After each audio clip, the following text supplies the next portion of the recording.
1 year left to live. That was the verdict. Sitting on that cold hospital bench, I felt my world collapse. Just like my own mother who raised me alone. Was I destined to leave my only son behind in this cruel world? But my genius son refused to accept my death. He locked himself away in his secret lab, chasing a forbidden cure. When he finally emerged days later, his eyes were burning with an eerie, mad pink glow. He had tested the unfinished serum on himself first. His body already swelling with unnatural power. Panting like a beast, he approached me. "You won't be in pain anymore, Mother," he whispered, plunging the cold syringe deep into my neck. A terrifying burning sensation coursed through my veins, immediately followed by an explosion of raw, untamed vitality. My bones shattered and rebuilt themselves in seconds. The agony was sheer ecstasy. My frail, dying skin tightened, reverting back to my glorious 20s. The loose hospital gown completely shredded to pieces as thick, powerful muscle fibers erupted across my entire frame. The woman staring back in the mirror was no longer a dying mother, with sharp fangs and an insatiable hunger for power.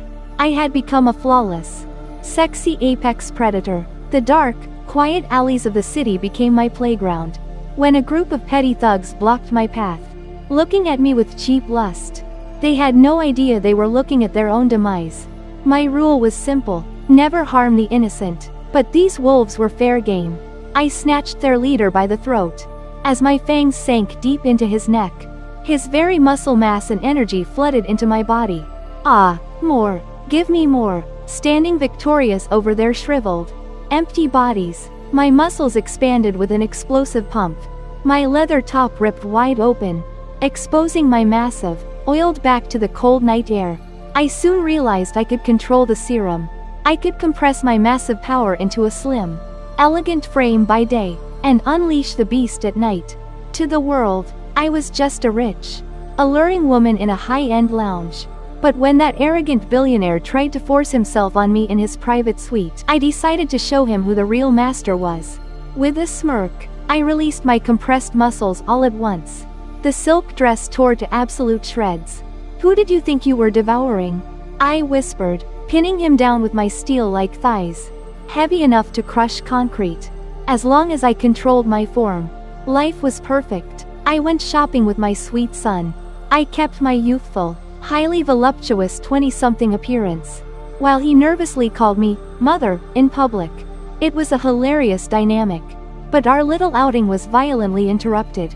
"Mother, what kind of sick relationship do you have with my boyfriend?" A sharp, angry voice yelled. It was my son's innocent girlfriend. She thought I was some home-wrecking mistress. Her trembling, jealous eyes were almost cute.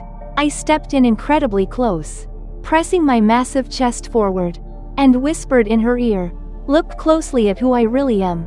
Comparing my facial features to my son's panicked, pale expression, she finally realized the unbelievable, grotesque truth. I was indeed his mother. Fear, disgust, and a hint of hidden awe filled her eyes. She was weak, destined to grow old and wither away. I flexed my massive biceps, letting the thick veins pop beneath my skin, letting her see what true godhood looked like. I gave her a choice: stay plain and fragile, or become a dominator like me. If you want this power, come to our home tonight. I knew she wouldn't be able to resist. Midnight, the front door clicked. She had walked straight into my trap. As my anxious son watched, I unleashed my suppressed muscles to their absolute, monstrous maximum limit. My bones cracked as I grew into a giant. She tried to run, but there was no escape. I grabbed her delicate waist in a crushing bear hug, pulled her head back, and sank my fangs deep into her fragile, soft neck.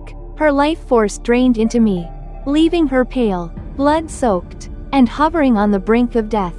I tossed her broken body to the floor and looked at my son with a bloody smile. "Want to save her? Then inject her with the serum." I walked away, leaving them to their fate. Behind me, I heard my son's desperate breaths and the sharp sound of the needle piercing her flesh. The pink serum began to war with her dying cells. Then came the tearing screams, the sound of her bones thickening, her muscles violently rupturing and expanding. Her pain transformed into a wild, feral howl of a newly born apex predator. I opened the door and looked down at my new family. Panting, powerful, and bound to me by blood and muscle.